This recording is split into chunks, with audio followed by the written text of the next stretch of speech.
dapiton sa pag-abli sa inyong mga Biblia. In the Old Testament, in the book of Joshua, for tonight's meditation. Joshua chapter 7. Joshua chapter 7.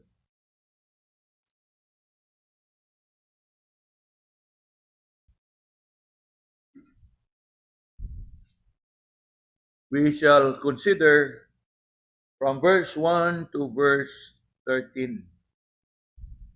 Joshua chapter 7, verse 1 to verse 13. Let us read this responsibly. I shall begin reading verse 1. But the children of Israel committed a trespass in the accursed thing. For Achan, the son of Carmi, the son of Zabdi, the son of Zerah, of the tribe of Judah, took of the accursed thing, and the anger of the Lord was kindled against the children of Israel. And Joshua sent men from Jericho to Ai, which is beside Bethlehem, on the east side of Bethel, and spake unto them, saying, Go up and view the country. And the men went up and viewed Ai.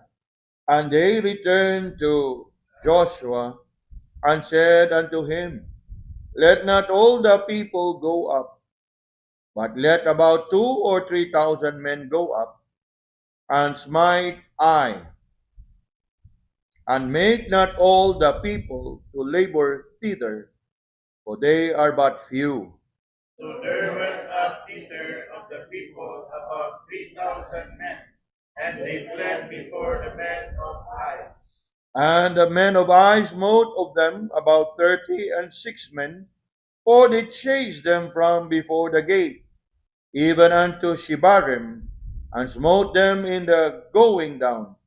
Wherefore the hearts of the people melted, and became as water. And Joshua rent his clothes, and fell to the earth upon his face before the ark of the Lord, until the eventide. He and the elders of Israel, and put dust upon their heads. And Joshua said, Alas, O Lord God, wherefore hast thou at all brought these people over Jordan, to deliver us into the hand of the Amorites to destroy us?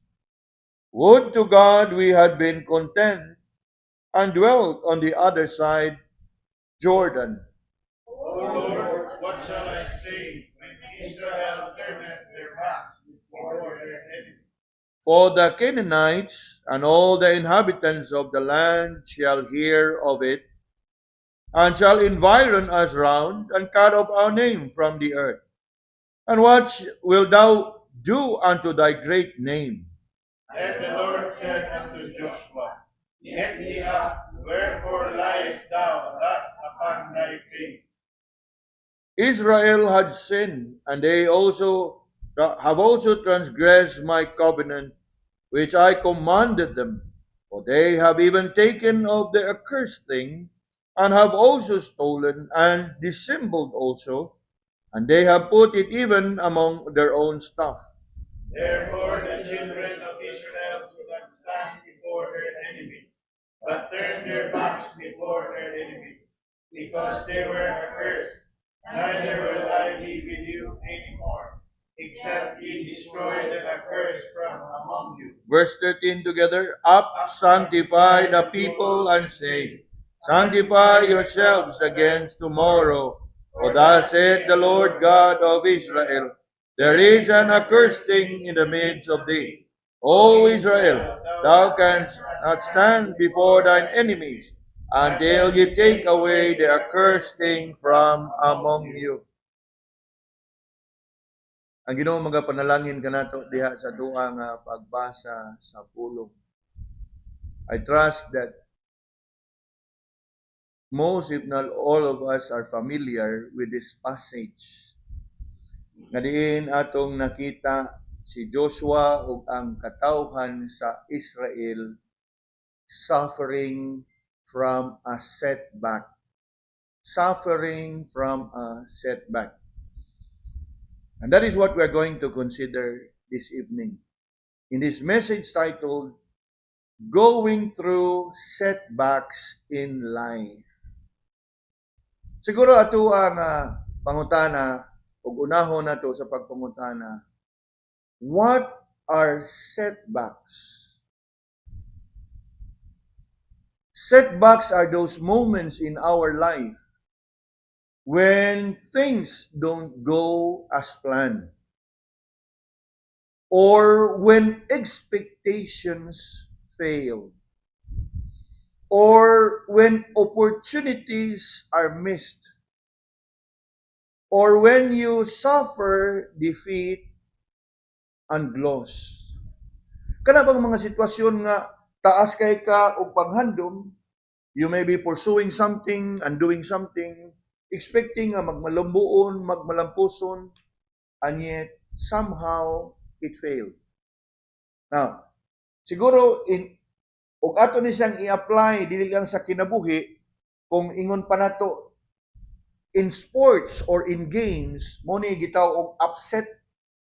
To those of you who are familiar with tennis, nga medyo labaw ka sa mga first, second nya sa nabili na nga mga set, na pildi ka mo na upset nga kana bang wag gyud kang magdahong nga pildi ka, labaw na unta kay ka. Sige, balin lang sa, although kanang upset common gyud sa tennis, atong i-apply sa basketball lang, labaw kay ka 15 16 puntos nya, last 2 minutes na absent, pang 3 points nya, labaw lag half shot ang kontra, mo na siya upset. In other words, sa taas nga dagan sa imuhang duwa, ikaw na untay dumadaog. Unya sa kalit lang, mo lagi na kanang maingon ang uban na last trip lang na 3 points. Mo na siya, butang nato, imagine ha, familiar man kita tanan sa basket. Mingon pa nato, 5 minutes labaw ka og 10 points. Apan sa siging turnover, sa siging sipiat na kaapas ang unya kana bitaw ana mga crucial na kay magkaratul-ratul, hindi naman ta ka focus bitaw ana, amo na gitawag og upset. In the entire duration of the game, you seem to be confident that you are going to win the game, but until in the last remaining minutes of the game, something happens, and there comes what? Upset. Now mo po na sa itong kinabuhi, setbacks in life. Setbacks in life. Akong usgo na, setbacks are those moments in our life when things don't go as planned, when our expectations fail, when we miss opportunities, or when we suffer loss and defeat. Setbacks can occur in various areas of life. It can occur in the family, nga all of a sudden, malinawon ang pamilya, unya kalit lang na ay conflict, na ay misunderstanding. That is a setback. Kaya nga naman, when you used to enjoy harmony and enjoy company and fellowship, camaraderie and all of a sudden you experience setbacks. Relationship all of a sudden turn sour. That is a setback. We can also experience it in line of our, ingon pa nato, sa atong trabaho, sa ato ang negosyo, sa ato ang patigayon. Siguro sa mga bata, it can happen in our studies. Sa ato ang panglawas, health crisis. Nga just when all your life you've been enjoying good health, and all of a sudden, naakay bation. And that is a setback. At times, emotional challenges nga imong giatubang. And you know, mga kaigsunan, even before nga mag-mention ta aning word nga setback, we may not be too familiar with the term, but I'm sure we are too familiar with the experience. Siguro to some of us, karon ba ta kadungog og setback, pero ang experience, naka-experience tanan, kay nga naman, setbacks are part and parcel of life. Setbacks are part and parcel of life. We all do have such experience where we find ourselves expectant, excited, but things don't work out according to what we have planned. Now, again, we may be new with the term setback. Ato na lang ikuan. Kanang gitawag ba nato sa atua ba nga binisaya nga napalpak? Napalpak o sabay lain pa nga term na o nabulabog. Things don't work out according sa imuha nga andam, imong gipangandaman, o sa imuhang gipicture. And it is during setbacks in our life that we find ourselves, firstly, disappointed. Obviously, ma-disappoint yung ka. Dili lang ikaw, even sa imong mga kahigalaan, sa mga tao, no? There will be some disappointments. Others will be discouraged. After all the effort that you have put in, and then you suffered a setback, surely you'll be discouraged. Surely you'll be disappointed. Gani ang uban, when not properly handled, it can even cause them some depression. But we do have a choice. We do have a choice. Will we allow setbacks to define us? If we will allow setbacks to define us, then diha na lang yung kakutob. Or will you accept setbacks and work out on it and make it an opportunity to rise up and make a comeback? Pareha ba sa usa ka runner nga siguro sa iyahang pagdagan na eksperyensya siya na natumba? Obviously, ang unang yung pagabuhaton sa runner nga natumba is what? Muligid? Of course no, right? They will wipe the scratches and rise up and what? Padayon sa pagdagan. Setbacks, ug imuhag yung dawaton ug imuhag i-acknowledge can also be a means for you to make a comeback. Yes, you may have failed. You may have fallen, but you have a choice. You can choose to linger on, or you may choose to rise up from where you have fallen and press on and continue even to finish the race. Our text this evening, ato ang pagpamalandungan, mga kaigsunan, is one familiar setback that the people of Israel experienced. Why would I say setback? Kung may nundo mo, in Joshua chapter 6, grabe nga kadaugan ang ilang naangkon. In Joshua chapter 6, kung siya itong mabasa diha, when they attack Jericho. Grabe ito nga kadaugan. Nganong grabe nga kadaugan?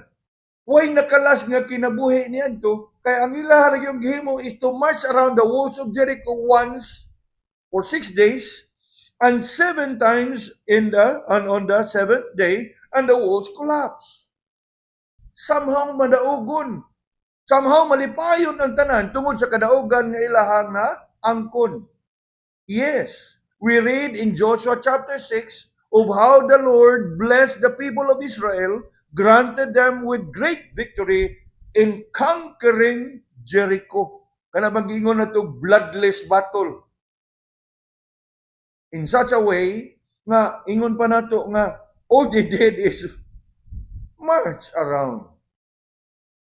In fact, if you can turn your Bibles there in Joshua chapter 6, we read in verse 27, so the Lord was with Joshua, and his fame was noised throughout all the country. Tungod sa ilahang kadaugan nga naangkon, na baniog ang ilahang ngalan sa tibuok dapit.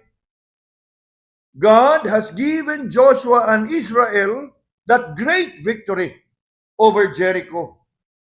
And they become famous. They become popular. What more? They become unstoppable.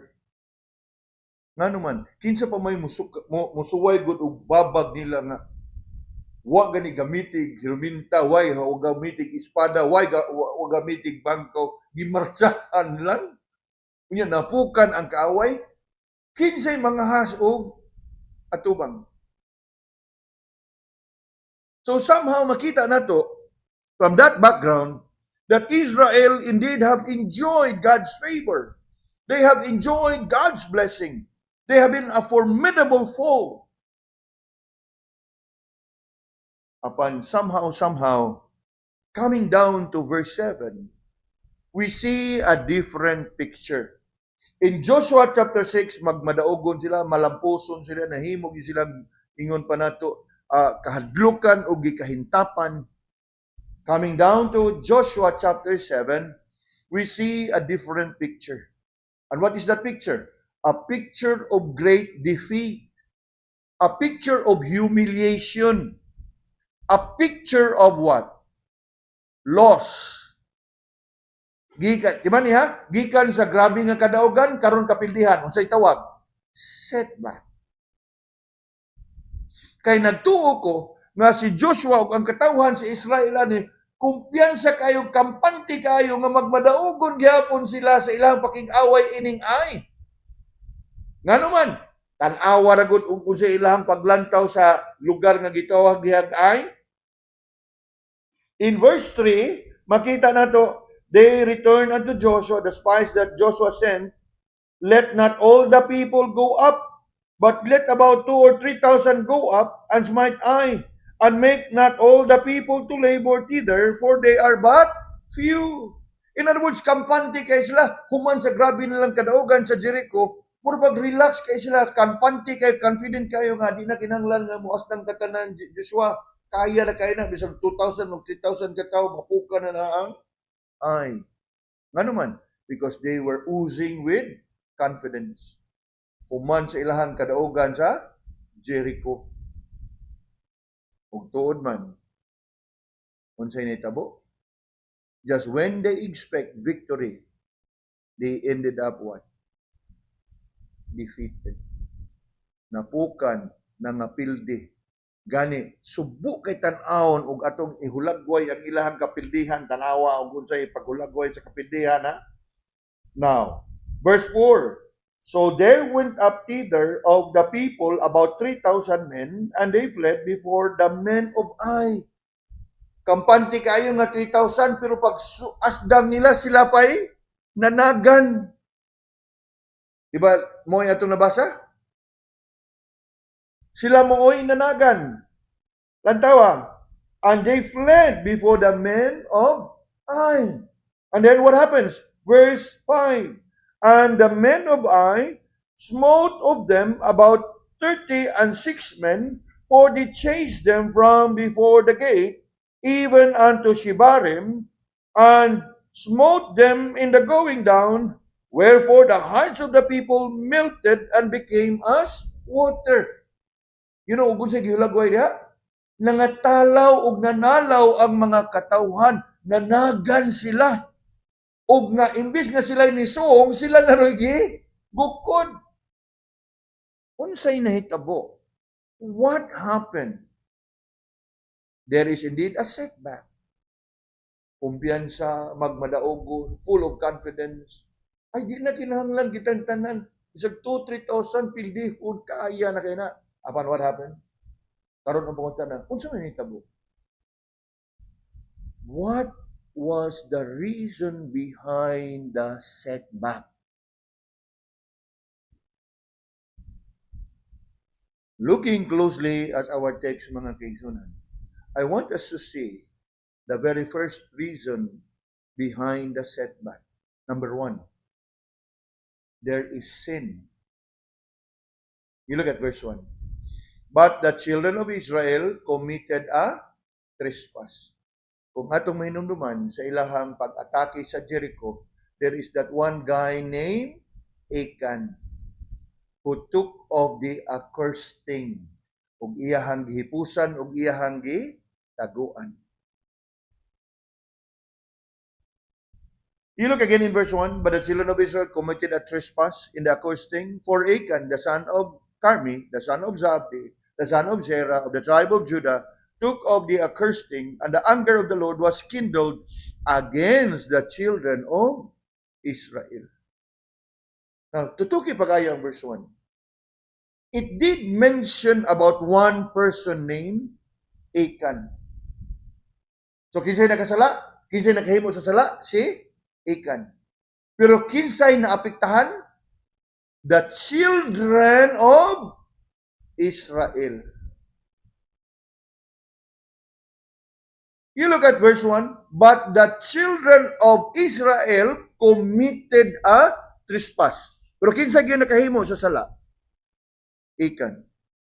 Nabud na ko atong sayron din mga kaigsunan. Yes, setbacks can arise. One of the reasons of setbacks is when we indeed have sin in our hearts. Inabot na ko nga sayron nga, when there is sin in our hearts, it will not only affect you and you alone.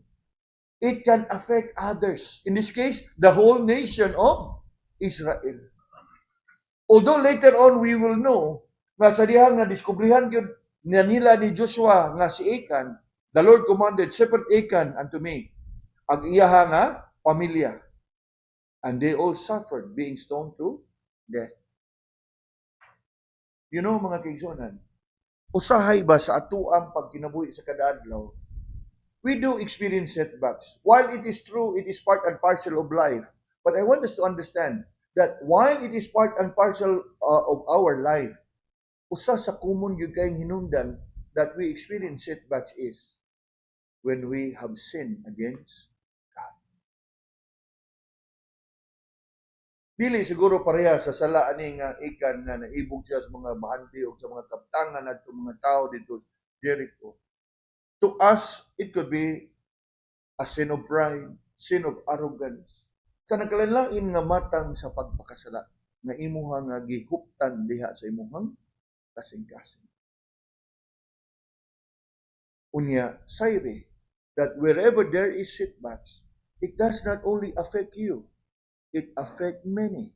In this case, the entire nation nakaangkon sa kapildihan. Nakaangkon sa kapildihan ang tibuok katawhan sa Israel.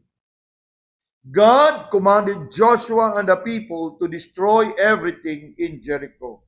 God wanted Israel to be apart from other nations, set apart through their unquestioning obedience to His commands. Upon somehow, there was one who was tempted and took of the accursed thing. Ug tungod niya na, ang iyahang nahimo nga sala have affected the entire nation. One man's sin, the sin of Achan, impacted the entire nation of Israel. And that was indeed a great setback. Na ma-imagine lang siguro na ito, ba mga tao, matay ikaw di hinungdan ni tananikan? Di ba no?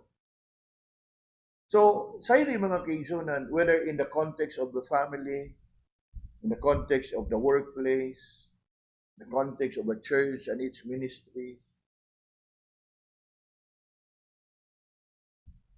setbacks can be caused by sin. Although, dili sa tanang higayon na diin ang kana nga mga kanang sitwasyon. Upon one thing we can see in here in verse 1 is indeed the children of Israel committed a trespass. Unya niining tumura wa pa man ni masayri sa katawhan sa Israel. Ug mao na nga ang usa gayud kahinungdan niini. As we think about setbacks, they are meant to remind us to examine ourselves. Later on, we're going to see that. Ang ikaduha nga rason why we experience setbacks is that we have been guilty of neglect. There is sin and there is neglect. Naunsa man ang neglect? Ang kanang imong kapakyasan ba sa paghatag, sa pagtagad og importansya sa mga butang nga angay nimong hatagan og gibugaton. Neglect, ang pagpabaya, ang dili pagpakabana, ang wa paghatag og pagtagad. Ug asa nato na mabasa? Kung atong malantawan, si Joshua sa iyaha nga paghimo niini nga desisyon. In verse 2, this is what we read. And Joshua sent men from Jericho to Ai, which is beside Beth-aven, on the east side of Bethel, and spake unto them, saying, Go up and view the country. And the men went up and viewed Ai. Now, murag nindot kaya itong nabasa, di ba?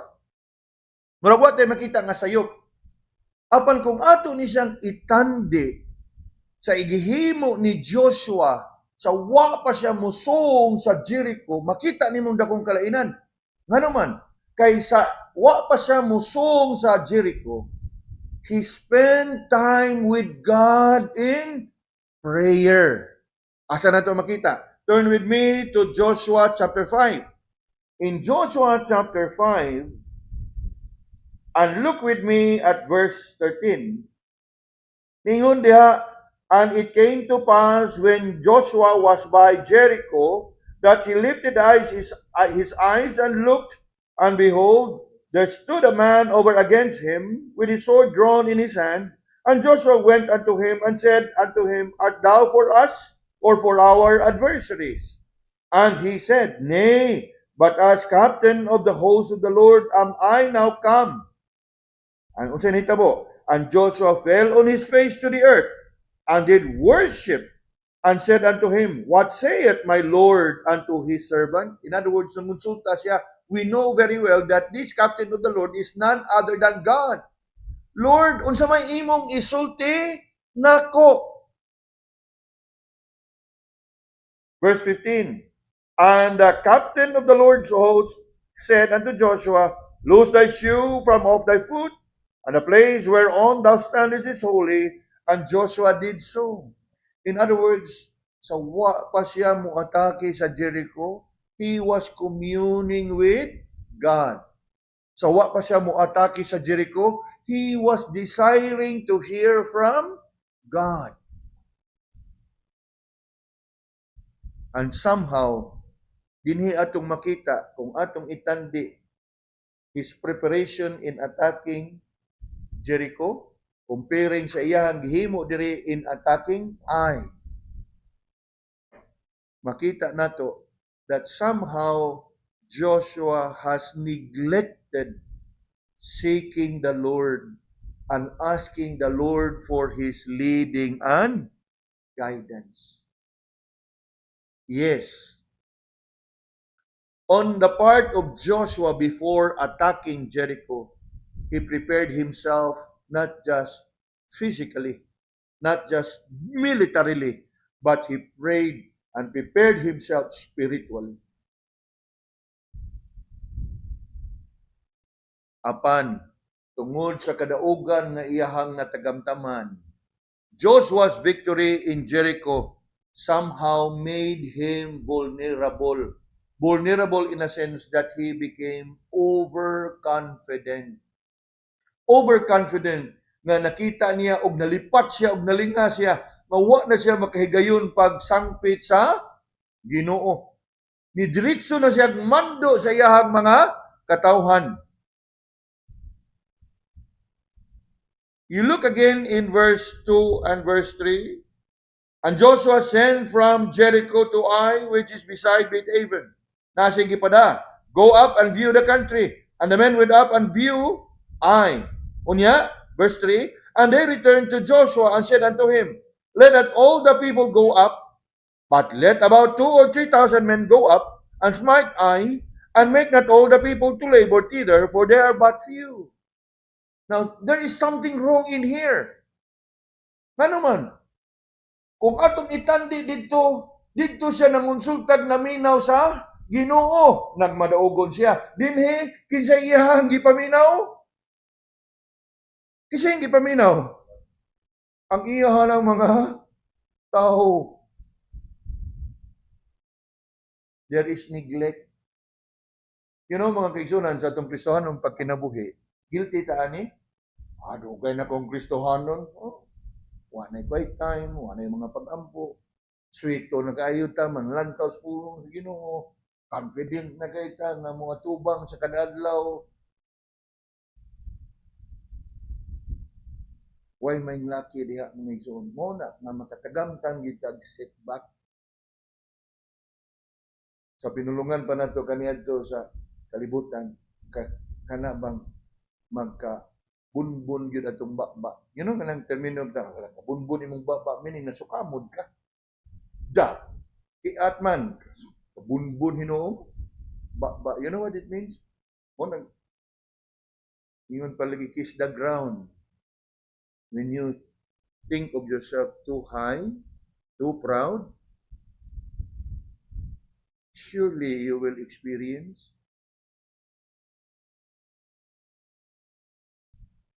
diin na ito nakitang kapakyasan. I'm sure you see it yourself also.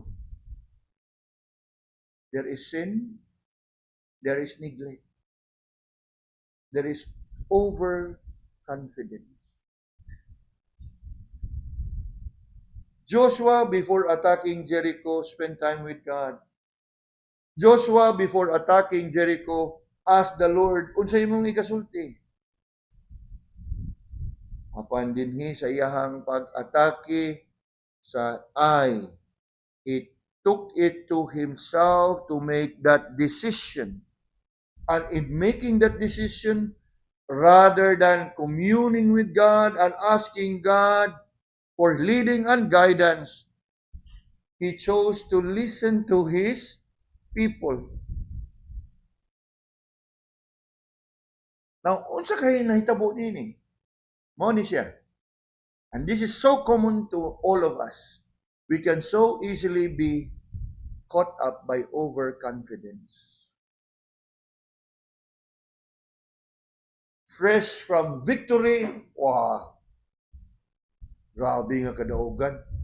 Unya grabe nga kadaugan nga wa nagigihimo ba nga march sa mura ba og ingon pa nato nahubog ka sa imuhang garbo sa kadaugan nga imong naangkon, sa kalampusan nga imong naangkon, that you would come to a point convinced in your heart nga tuloy-tuloy ning kadaugan nga among matagamdaman. And that is what we see here. Joshua became overconfident. He thought to himself that he could handle things on his own strength.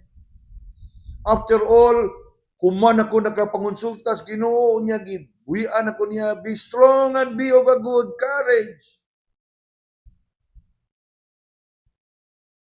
Sa iri mga kaigsunan, nga sa atuang pagkinabuhi na Kristohanon,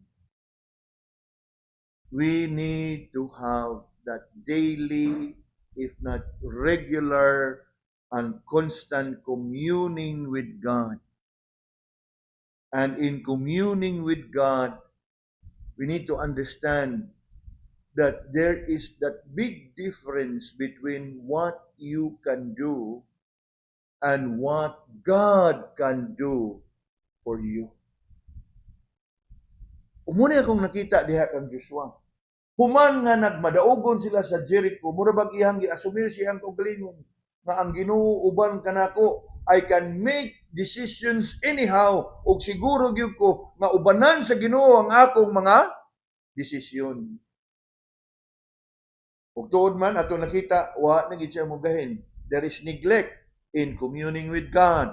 There is neglect in seeking after God. There is neglect in consulting God. And you know, mga kaigsunan, mo ni kanunay natong weakness. It is very common among us God's people. In fact, sa ako ang bahin, even sa amo ang family, we are going through some setbacks. Nga diin maka-reflecta sa tuang kaugalingon. Nga diin, perhaps, the Lord is showing us. Perhaps the Lord is reminding us. Perhaps the Lord is calling our attention. Or perhaps we may have sinned against Him. Or perhaps we may have neglected some things sa amo ang paglakaw ug sa amo ang pagpangalagad sa Ginoo. And so it is with all of you. Kaya nga naman, kining gitawag natog setback sa kinabuhi is part and parcel sa ato ang magpagkinabuhi o paglakaw sa kada adlaw. Now, kung imong tan-awon unsay gihimo ni Joshua, he sent spies. And you know what? Sending of spies is the very same method nga iyang gigamit in attacking Jericho. He also sent spies. Iya gyapon gihimo karon. In fact, kanang sending of spies, iya nang nakatunan gikan kang Moses. Remember? Si Moses, in fact, siya gani usa siya sa spies nga gipada, the 12 spies nga gipada sa promised land in Canaan at that time. In other words, he has been too familiar sa mga buluhaton. Ug tungod kay he has been too familiar sa buluhaton, he neglected communing with God. Nga naman, sending spies, iyan ang gihimo sa Jericho. Apan, naa siya gihimo dito sa iyang pag-atake sa Jericho, ngawa niya buhata, dinhi. He neglected seeking after God.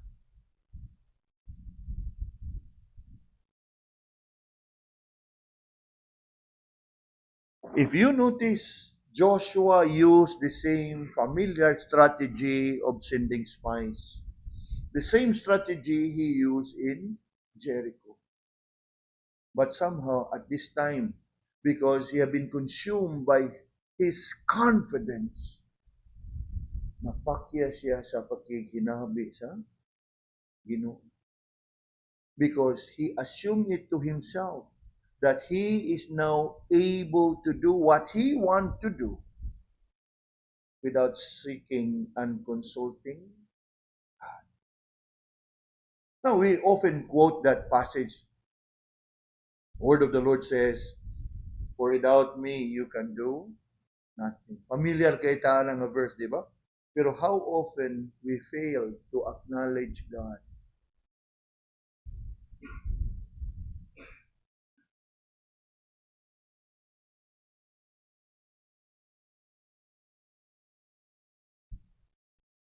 Unya, dili lang sa bahin ni Joshua nga diin he became so confident. Kung imo pud tanawon, ang iyahang mga sinugo, labaw ka confident. Nga naman, mo na hinoy ni mandar kang Joshua. Natanawa ra gud yung teksto. You know, ining pila ka mga adlaw, we are going through all these things na din ako bang ako ang kaugalingon, I take stock, I go through all, and I'm reminded, and I thought I might as well consider this. Kaya nga naman, kitang tanan somehow, not it may not be necessarily at this moment that we are going through setbacks, but we all can relate because we all have gone through some setbacks in life.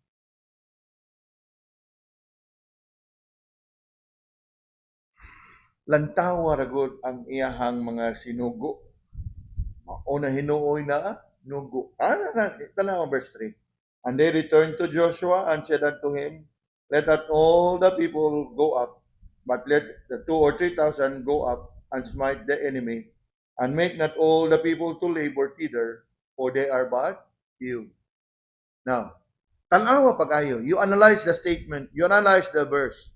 Was it a suggestion or an order? Remember, they were sent to spy. Ug moingon gani kag spy, ang imo ra isulti nga mo niya mo nakita dito, murag gamay ra sila. Pero unsa lang gikan? Ay, ayaw na.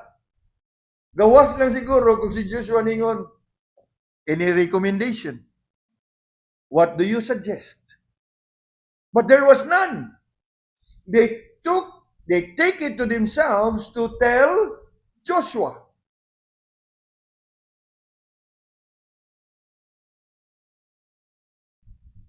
Somehow, si Joshua, grabe nga kapakyasan yun. Nga naman, napakyas siya sa pagkurir siya sa mga tansya. Ako mo decide, dili ka mo. Kung na ito ang igsoon? Time pa sa. Mo ba? Sige. Gani, kanindot kayo, bisan niining tungura, bisan kuwahay pagamay, it's never too late nga. Ato sa ikonsulta ni sa Ginoo. But there was none.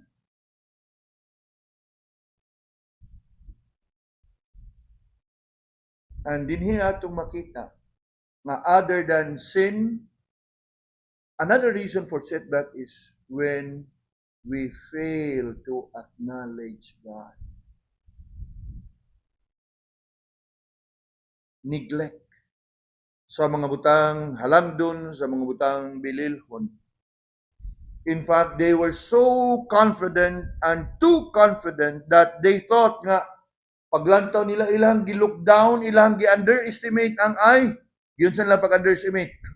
They are but few. Gamay ra sila. Di na kinahanglan magpadaog daghan. Grabe ang ilahang confidence, di ba?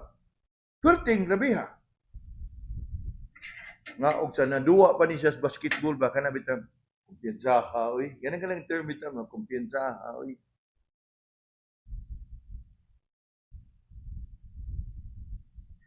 And somehow mga kaigsunan, kung ato abangginan sa atong kagalingon, nato ang pamalandungan usab sa ato ang kagalingong kasinatihan ang experience sa kinabuhi. We oftentimes fall into the same, that sin of neglect. And why is it so? Because we take it to ourselves. We assume kaysa mga previous nga mga panahon nga imuhang gidangop ang Ginoo ug nakaangkon kag kadaugan, mura bag imong gi-carry over. Gi-assume nimo nga ang katong panalangin nga gihatag sa Ginoo nimo in that particular battle imo gyapong maangkon ug ma-claim ug madala sa lain na usab nga pakig-away sa kinabuhi. And that is another failure on our part. And what is that failure? That failure to distinguish between faith and presumption. You know, mga kaigsunan, of course, we walk by faith, we live by faith. Unya, tungod kay ikinahanglan nga naatay pagtuo, na yung mga panahon nga taliwa sa itong pagtuo, ato nang ipresyum. Anakos Ginoo, I believe in God, therefore, i-bless gyud ko sa Ginoo. And that is what? Presumption.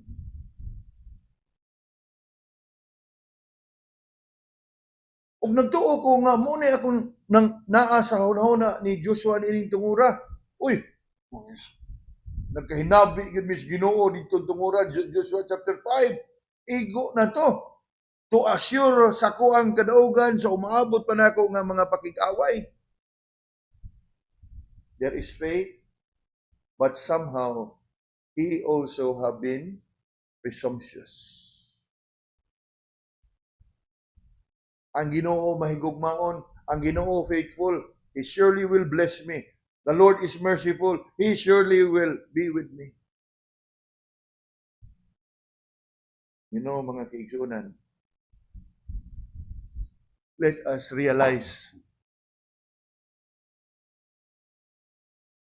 that there's a big difference between faith and presumption.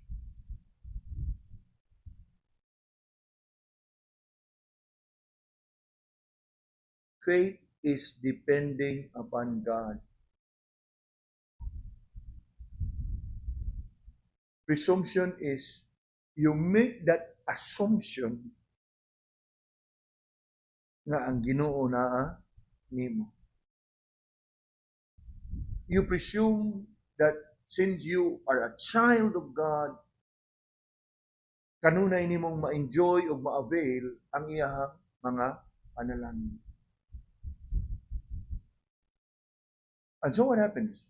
And that is what we see in the case of Joshua and the people of Israel. Joshua neglected consulting God.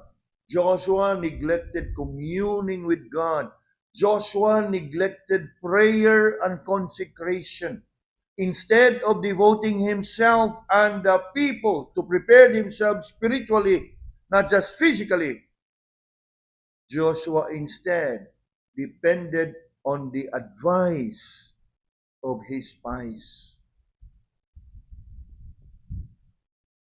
Ug tuod man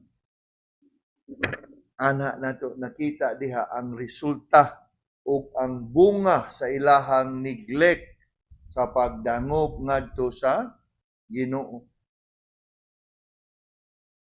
So it is with our lives. One of the biggest setbacks is a result of our neglect.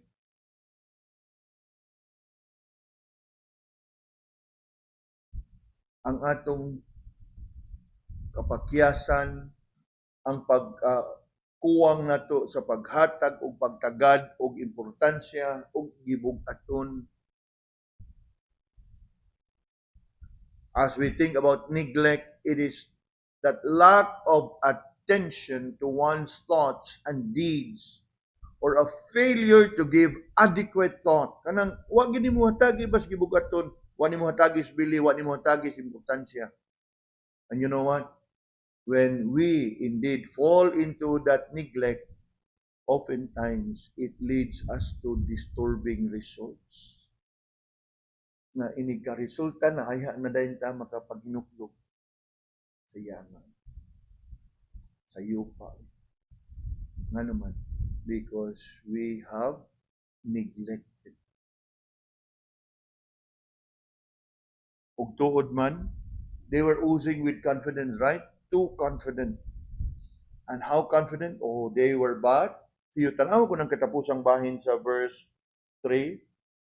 Make not all the people go to labor thither, for they are but few.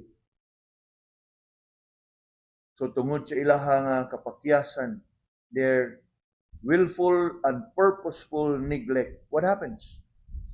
The result were not just disturbing, it is even devastating diha kanila. Nga naman, tanawa ha? Just when they were so confident that they are going to defeat Ai with 3,000 men, what happened? Verse 4. So there went up thither of the people about 3,000 men, and they what? Fled before the men of Ai. Imagine Raguna, imagine ikaw mo'y nangahas nga ni Asdang only to find yourselves retreating. Unya, gawas nga ni balik ka, ni dagat man yung ka, kay gisdukod man ka.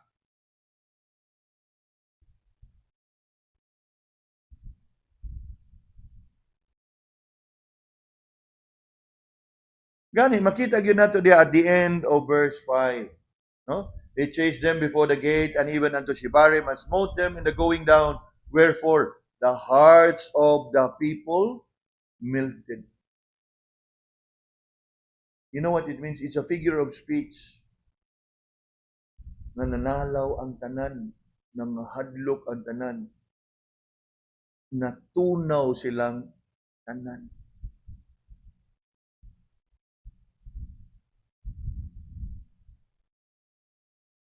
And this is what happens when we neglect things pertaining to God and His righteousness, failing to acknowledge Him. In fact, mga kaigsunan, tutukan natin ni pag-ayo ha. We are almost done. Apan, tanaw na to din hindapita. There is sin, there is neglect, ang nakanindot lang nining tungura is dali kayo nahigmata si Joshua. Nganuman, sa diha nga nakita niya ang kapildihan nga ni karatil og dagan ang iyahang katawhan in verse 4 and 5. You look at what Joshua did in verse 6. And Joshua rent his clothes and fell to the earth upon his face before the ark of the Lord. In other words, niining tungura na higmata siya matay sa yupon na uwahi din eh.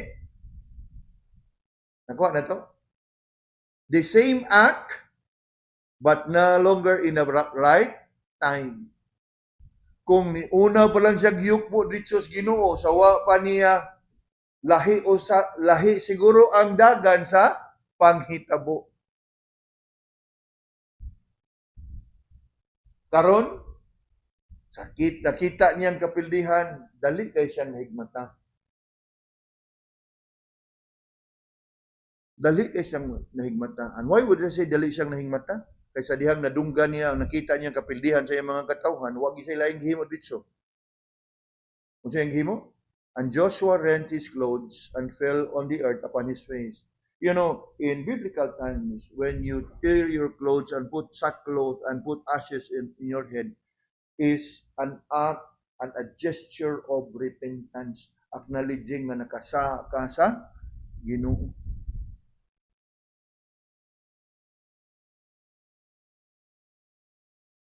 And that's the point, mga kaigsunan. Setbacks are time for us to re-examine ourselves.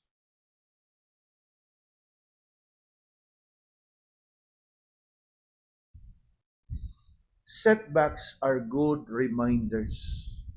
A wake-up call for us to reflect where we have been, what have we been doing, and bringing us to a realization. Nga ka na bang mahigmata ba ka? Ka na bang makaamgo ba ka? Ka na bang makarealize ba ka? And obviously, that is what happened to Joshua. Too confident, okay go, okay go, okay go. Karon sa diha nga nakita niya ang kapildihan, what did he do? Wa na siya maglangan-langan, wa na siya magduha-duha. Ditso siya yukbo ngadto sa atubangan sa Ginoo. You look again in verse 6, Joshua rent his clothes and fell to the earth upon his face before the ark of the Lord until the eventide.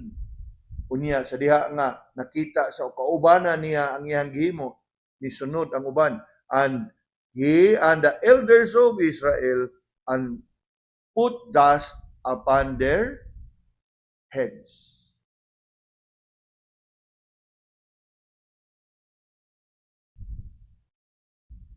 They put dust upon their heads. Now, sometimes makaingon ta nga medyo a little too late o na Joshua. But then again, nindot gihapon kayo kay nga naman nagpakita lang nga sensitibo gihapon kayo sila sa paglihok sa atong Ginoo. You know mga pigsunan, there are just times nga when we are guilty of simple neglect ba? Guilty of neglect in a sense that because we have been so confident nga dugay na tas ministry, dugay na ta sa Kristiyano pag kinabuhi, dugay na ta nagtuon sa pulong sa Ginoo, sinati na kita sa kamaturan sa pulong sa Ginoo.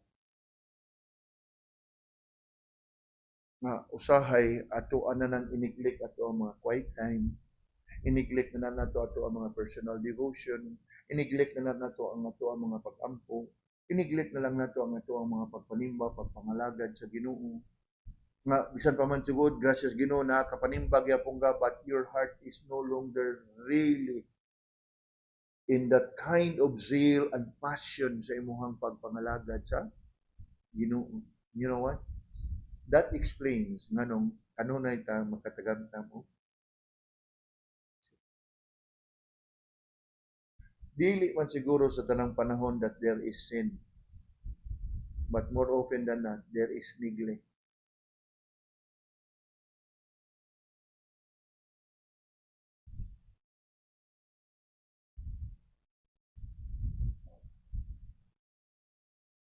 Setbacks are good reminders. Setbacks are wake-up call.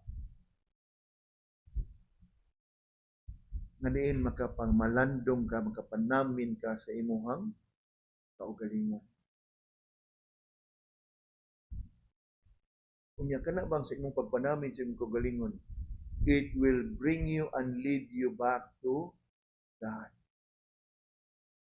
Mao gini ato nakita diha ni Joshua, pagkakita niya nga napildi, wa na siya mutan. Ngano napildi man, matakal ingon, kamura ingon nga si 3,000 pwede ra, wa na siya maglangan. Ditso siya dangog sa Ginoo. Mga kaigsunan. Sa ato ang mga giatubang ng mga sitwasyon karon sa kinabuhi, learn from here. No point of arguing and justifying. It is wise, even best for us, to return unto the Lord and seek Him diha sa imuhang kinabuhi. As we reflect upon what happened here, niyukbo si Joshua o ang iyahang mga katiguangan, the elders of Israel at that time. Unya diha sa ilahang paglukbo, ni padangat yun ilahang gibuhos ilahang kaugalingon ngadto sa Ginoo, asking the Lord nganong nahitabo ni nga kapildihan, verse 7 and verse 8. Even up until verse 9. Ginoo, di ba ningon ka kanako nga, be strong and of good courage, for unto you I give you this land. Remember Joshua chapter 1? Nganong naingon ani man? Nindot kayo kay kaliwa sa iyahang pag sangpit sa Ginoo ug sa iyahang pagbuhos sa iyang sentimento sa Ginoo. You look at what the Lord said in verse 10. And the Lord said unto Joshua, get thee up. You know what it means, get thee up? Bangon diha, barog diha. You would find it again in verse 13. Up, sanctify the people. In other words, ang atong Ginoo, nagaya sa grasya, nakita niya nga sincero si Joshua nga ni-acknowledge sa iyang kapakyasan sa Ginoo. He called upon Joshua, get up. Mga kaigsunan, if ever you may be, and you happen to be in such a situation even at this moment, it is best for you to come before the Lord. Coming before the Lord, commune with the Lord. And communing with the Lord, wait upon Him. We may not hear the Lord telling you, get up, but I am sure the Holy Spirit will simply work in you to enlighten you, to illumine, to comfort you. Nga din, makahatag o makabaton kag katinawan o kalinaw sa imong hunahuna, that you be able to discern sa unsay sunod nga imong pagabuhat.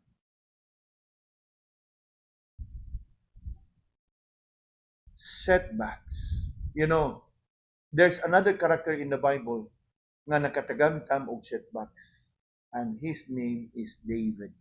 Now, turn with me for a while to the book of 1 Samuel. In 1 Samuel chapter 30. In 1 Samuel chapter 30, may tabuan ni mga kaigsunan to save time. In chapter 30, David and his men were actually out in the field fighting the enemies of Israel. But when they were fighting the enemies of Israel, another enemy, the Amalekites, invaded Ziklag, ang ilahang lugar gagipuy-an. Nga samtang si David ug ang mga sundalo niya naging away, nabilin sa ilahang lugar ang ilahang mga asawa, mga inahan ug ang mga kabataan. Unya gisunog ang maong lugar. Pagpauli ni David o iyang mga kasundaluhan, perti nilang subua sa ilang abtan. Kaya nga naman, nagguba, nasunog ang ilang mga Pinoyanan, gani ang uban, gipangdala, gipangdagit sa ilang mga kaaway. You look with me in verse 2, and had taken the women captives, and wherein they slew not any, either great or small, but carried them away and went on their way. And so David and his men came to the city, and behold, it was burned with fire, and their wives and their sons and their daughters were taken captives. Tungod niya na, grabe ang kasagmuyo ni David. Unya, grabe ang kasagmuyo sa mga tao ngadto kang David. Nga naman, matay David, nakig-uban minimo, nakig-away ta. Wa na to noon madipinsay ang ato mga pamilya. Gani, ang uban sa iyang mga sundalo, sa iyang mga sakop, nagtinguha nga patyon si David. And now, come with me to verse 6. And David was greatly distressed, ngano? For the people spake of stoning him, because of the soul of all the people was grieved, every man for his sons and for his daughters. In other words, nga siya mo'y gimahayan, siya mo'y gihanukan sa tanan. Now, it was surely devastating for David. Upon you look at what David did, katapos ang bayan sa verse 6, but David what? Encouraged himself in the Lord. It was a great setback. Kasi mong bation na ikaw mo'y leader sa katauhan nga nagig-away ka, niya tungod lang kasi mong pagkagig-away, may nahitabo dito, ikaw ang nabutangan sa tanan nga pagbasol, ikaw ang hinungdan sa tanan nga pagmahay. It can be very devastating. Siguro sa kanang naandan pa sa mga Pilipino, mangluod o kamo na lang diya, bato na ko. Salamat na lang kay dili ingon ana si David. You look at what David did. He encouraged himself in the Lord. Gani nindot kay ni siya mga kigsunan. David experiencing setbacks here. He encouraged himself in the Lord. Come down with me in verse 8 to save time. What did he do? Encourage himself in the Lord. What did he do next? Verse 8. David inquired at the Lord. You know mga kigsunan, sa unsa nga sitwasyon nga inyong giatubang karon. There's no point of being bitter. There's no point being mad. There's no point being angry. Labi pa kung ang imong bitterness o imong anger, imong ipuntirya sa Ginoo, pildi kita.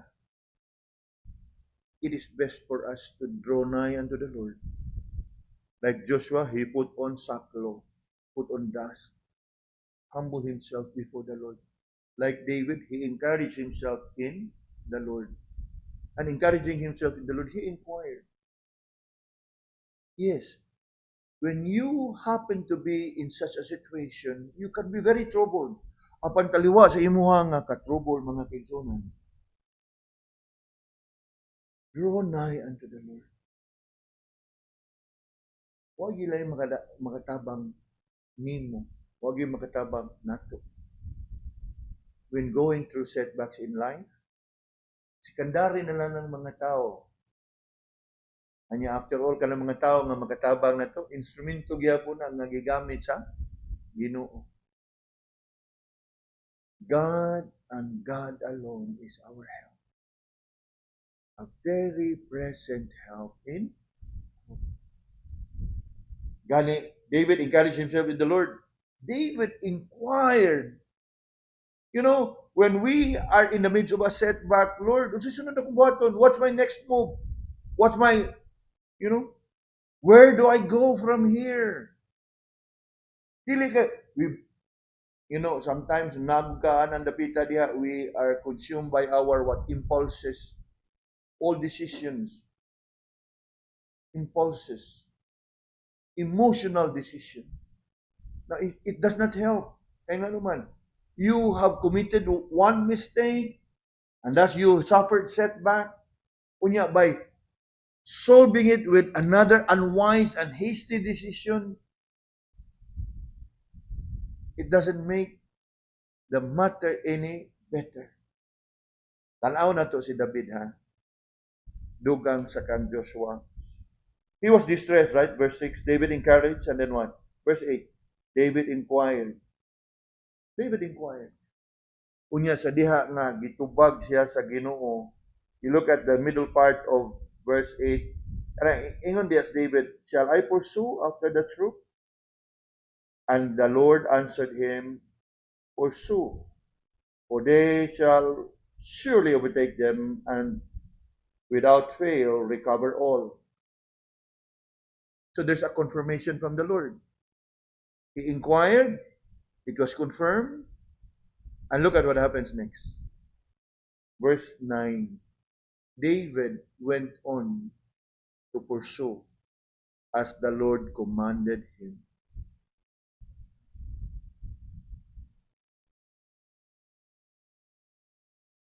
I don't know ug asa mong dapita karon sa inyong kinabuhi. But if you happen to be in the midst of a setback in your life, don't lose heart. Learn from Joshua, return unto the Lord, commune with Him. Learn from David, encourage yourself in the Lord. And encouraging yourself in the Lord, inquire from the Lord. Yes, dili kitang kadungog sa pulong sa Ginoo, but you know what? Sa imuhang kanunay nga pagkiginabi sa Ginoo, ang Ginoo ra gyud mo convict diya sa imong kasing-kasing na ikaw di lang yung kakasabot sa dayon, dili ka maka kuan ba, only to realize na yes, the Lord is confirming in you ug unsay iyang katuyoan ug unsay iyang kabubuton.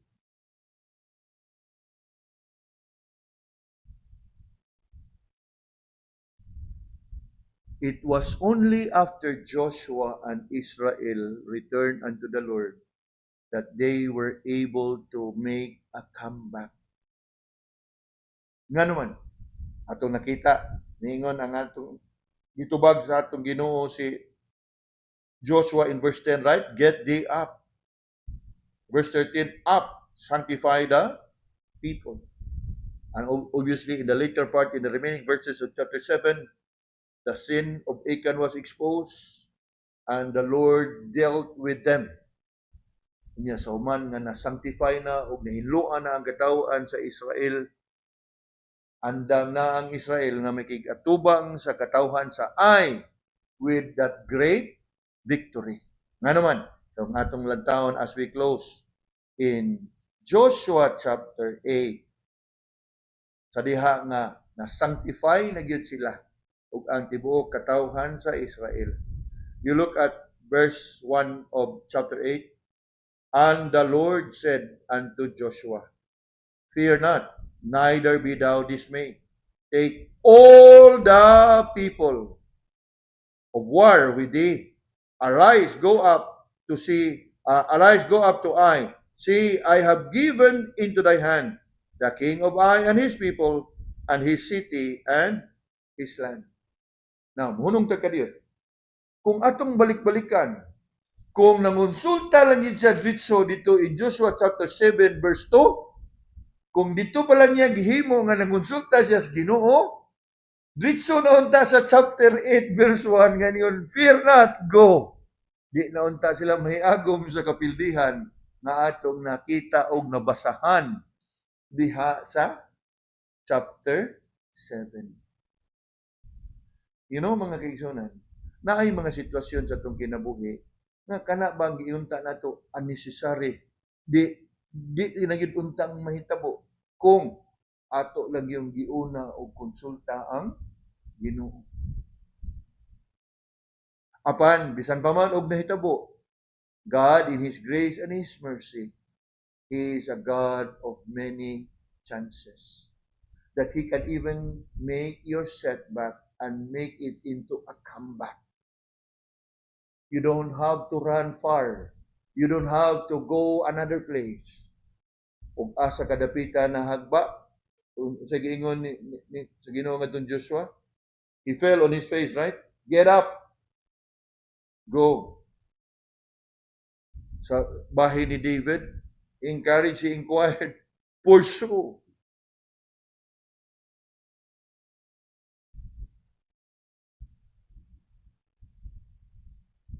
Then and only then, your setback can be turned into a comeback. Kana bang, ug sa kuan pa, have returned with a vengeance. Rise up and be victorious. Yes. In life's journey, we stumble and fall. Na mga kapakyasan, naay mga kapildihan apan ayaw tuguti na kanang mga kapakyasan ug mga kapildihan mao'y mo define sa atong kinabuhi, but rather pray in your heart, learn from Joshua and learn from David and learn even from your own personal experience. Kaya lagi sa ato abang Kristohanon nga pagkinabuhi, I'm sure sa mga milabay nga mga kapanahonan, we have experienced quite a number of setbacks. Unya, I hope we have learned from it. Unya, adin ato na mahinumduman sa kanunay nga ato ang malikayan nga di na punta mubalik sa mao gyapon nga kahimtang. Na sama kang Joshua, may we learn to seek God first. Dili ingon nga seek God later. But seek God first. Commune with Him. A very familiar verse, right? In all thy ways acknowledge Him, and He shall direct thy path. Ugaling you are in the midst of a setback, come unto the Lord and be renewed in Him, and let the Lord deal sa imuha nga sitwasyon. Kung na ikaw usab sa imong kaugalingon, makabangon o makapadayon, makasugakod sa pagdagan o pagtapos sa dagan nga imong giatuban.